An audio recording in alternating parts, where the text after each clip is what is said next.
반갑습니다. 오늘은 기드온의 마지막이라는 제목입니다. 사사기 8장 26절에 기드온이 요청한 금 귀고리의 무게가 금 1700세겔이요. 그 외에 또 초승달 장식들과 폐물과 미디안 왕들이 입었던 자색 의복과 또 그 외에 그들의 낙타목에 둘렸던 사슬이 있었더라. 자, 기드온이 이제 계속 승전보를 울려요. 처음에는 사실 두려움이 많고 하나님이 정말 나와 함께 하시는가 여러 가지 의심이 많아서 그 증거를 많이 달라고 했던 기드온이었습니다.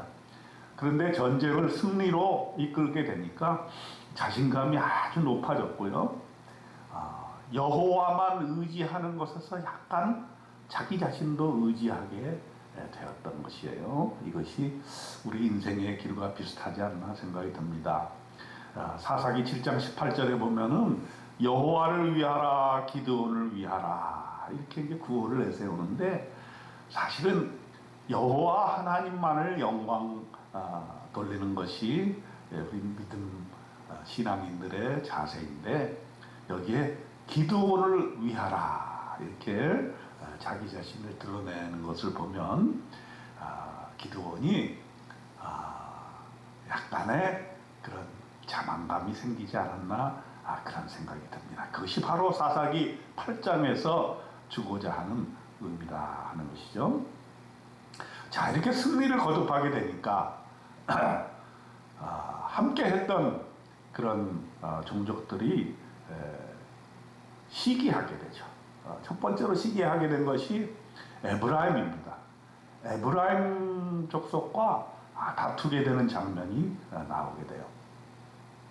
1절에 보면 에브라임 사람들이 기드온에게 이르되 네가 미드양과 싸우러 갈 때에 우리를 부르지 아니하였으니 우리를 이같이 대접하면 어찌 됨이냐 하고 그와 크게 다투는지라.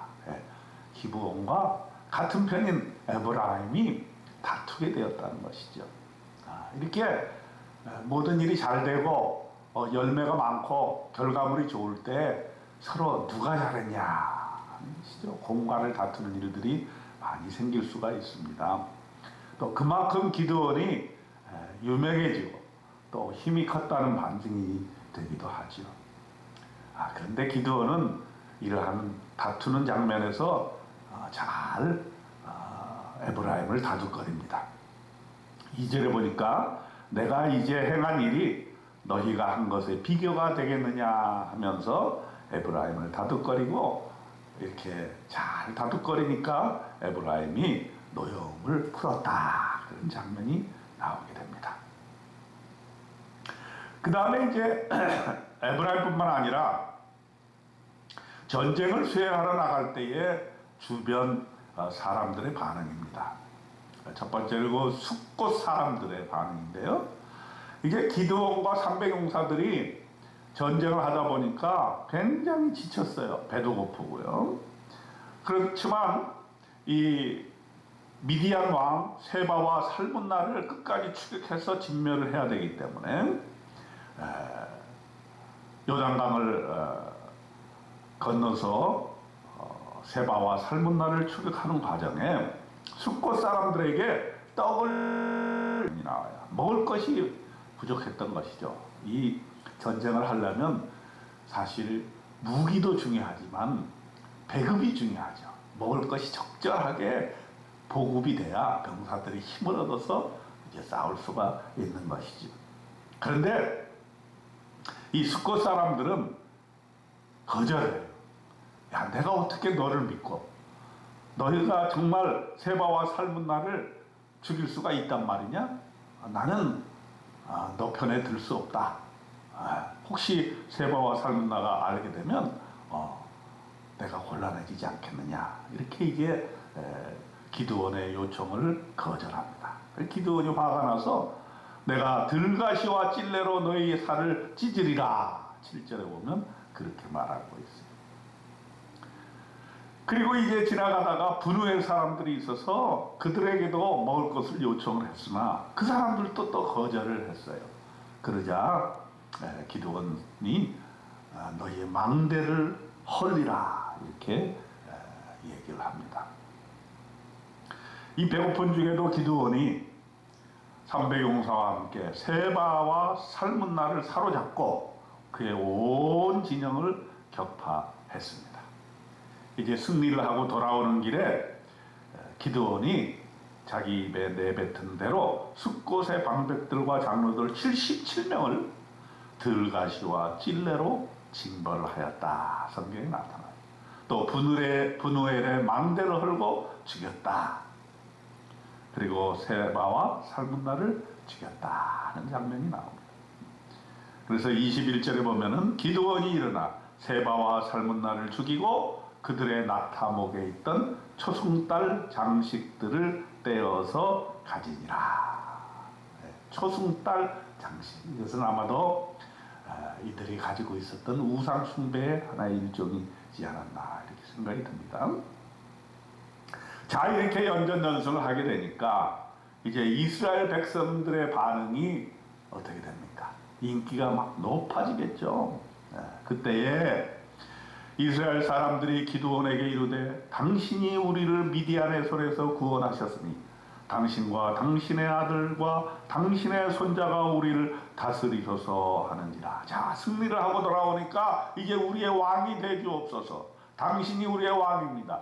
당신의 자손들도 우리의 왕이 될 것입니다. 손자에 이르기까지 다 우리를 다스리는 사람들이 되게 해 주옵소서. 인기가 하늘을 찌릅니다.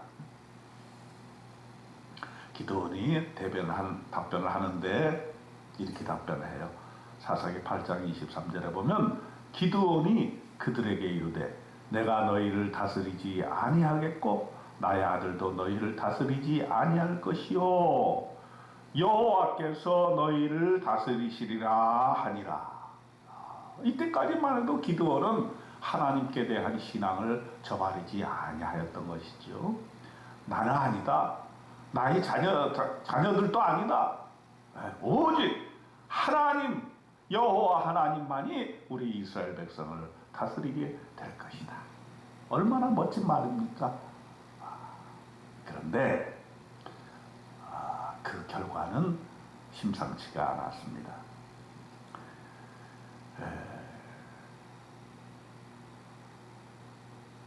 기드온은 이렇게 말은 했지만은 욕심이 생겼어요. 어떤 욕심인가? 물질에 대한 욕심이 생겼어요. 탈취한 귀고리를 좀 달라. 또 금덩이를 좀 달라. 24절에 보니까 기드온이 또 그들에게 이르되 내가 너희에게 요청할 일이 있으니 너희는 각기 탈취한 귀고리를 내게 줄지니라 하였으니 이는 그들이 이스마엘 사람들이므로 금 귀고리가 있었습니다.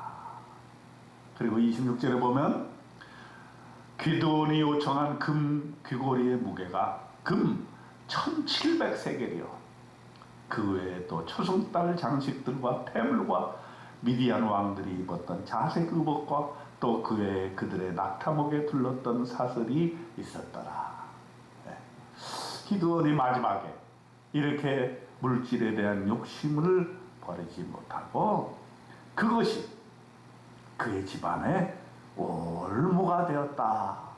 이렇게 성경은 얘기를 하게 되었습니다. 사실 기드온의 승리로 말미암아 이스라엘은 40년 동안 평온했습니다. 하지만 기드온이 낳은 아들이 70명이 있었어요. 그 중에서도 세겜에 있던 그 첩이 낳은 아들이 아비멜렉이 있었습니다. 이 아비멜렉이 나중에 왕이 돼가지고 참 하나님의 영광을 드러내지 못하는 그런 일들이 일어나게 되었어요. 기드온이 죽은 후에 이스라엘 자손이 다시금 하나님을 기억하지 못하고 바알을 따라 음행하는 다시 악행하는 민족으로 돌아가게 되었던 것입니다. 자, 오늘 사사기 8장을 통해서 우리는 무엇을 알 수 있습니까?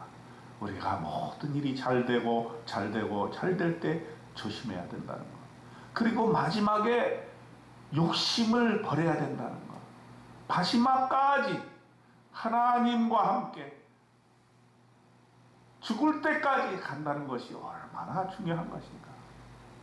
우리 인생에 때때로 우리는 하나님께 큰 은혜를 받고 좋은 일도 많이 생길 때가 있습니다. 그러나 결국은 그것을 마지막까지 하나님과 함께 할 수 있느냐, 이것이 우리의 신앙의 성패, 우리의 인생의 성패를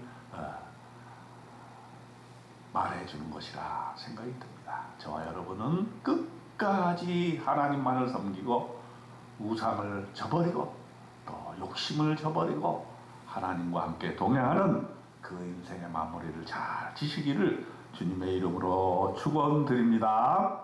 아멘.